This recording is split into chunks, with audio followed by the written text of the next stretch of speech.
My name is John Jude Duran. I'm a civil rights attorney for the LGBT community and council member and mayor of the city of West Hollywood. People all over the world recognize West Hollywood like they do the Castro or Greenwich Village as one of the cultural centers of LGBT activism and history. Even today, 40% of our residents identify as LGBT. The rainbow flags fly 365 days a year. Gay and lesbian culture is predominant. I guess everybody probably has that first AIDS death that they recall because it suddenly made it real. It wasn't something in the newspaper now. I remember exactly when it became a serious issue for me. It was June of 1985. That's when my first friend, Scott Fleener, died of pneumocystis. I remember there was a small article either in Frontiers or The Advocate that first mentioned some illness that was affecting gay men.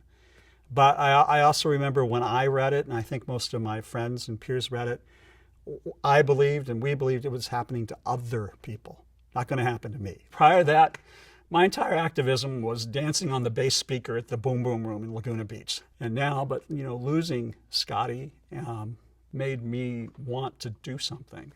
About that time, a right-wing extremist politician, Lyndon LaRouche in California, was circulating an initiative for signature called Proposition 64, the Lyndon LaRouche AIDS Initiative, which would have required the quarantine of HIV-positive people in camps.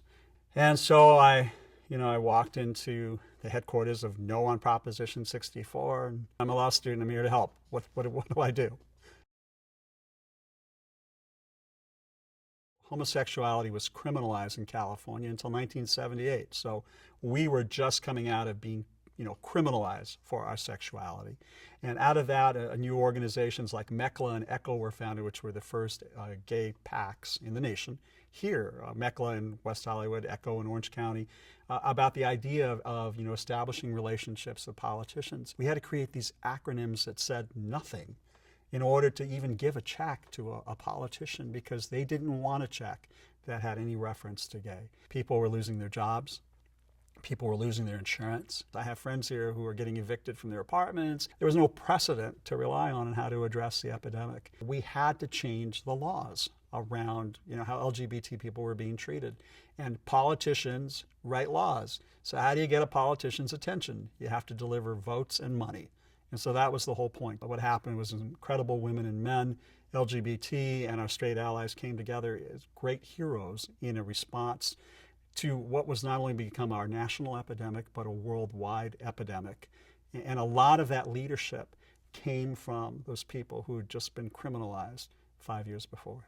So a lot of our allies from the California Medical Association, California Nurses Association, a lot of health advocates came and said the science is on our side of no on Prop 64. And we ended up winning it 2-1. And out of that incredible political pressure, we learned the hard way how to organize, how to raise money, how to gather ourselves together. And you have to remember, at the same time we were doing that, we had friends that were dropping left and right. So it was often, go lobby, go to the hospital and see a friend, get ready for a memorial, next day reboot and do it again. So after we beat Proposition 64, California legislature had 187 bills introduced in 1986 to deal with HIV and AIDS. The government was not responding to the fact we were losing hundreds of people every month. And out of that came anger and angst and frustration. But we had, at the time, doctors who wouldn't treat patients. We had morticians that wouldn't bury bodies. We had all this terrible discrimination. West Hollywood was, again, the epicenter of organizing. And back then, it was Mark Kostopoulos and Connie Norman, a transgendered woman who was part of ACT UP LA, and Stephanie Boggs, Wade Davis. All these people now, they're all gone. They're all past. But they were the ones that formed ACT UP LA and began going out and shutting down buildings and blocking freeways and protesting in the streets. They were just average kids that just said enough and got in the streets and changed the world. Losing 10,000 people in 10 years is like having a bomb dropped on a community. right? And out of that, though, the city had to respond and develop social service systems still in place today to respond to an epidemic when the US of A and Sacramento wouldn't. I think the saddest part about all this, all of us that were compelled into action, whether in law or medicine or politics, we weren't able to stop the death and the dying.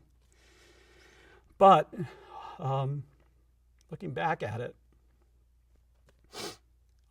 these were incredible sacrifices made by extraordinary people. Out of that terrible loss came political organizing and empowerment that made marriage possible for thousands of people today.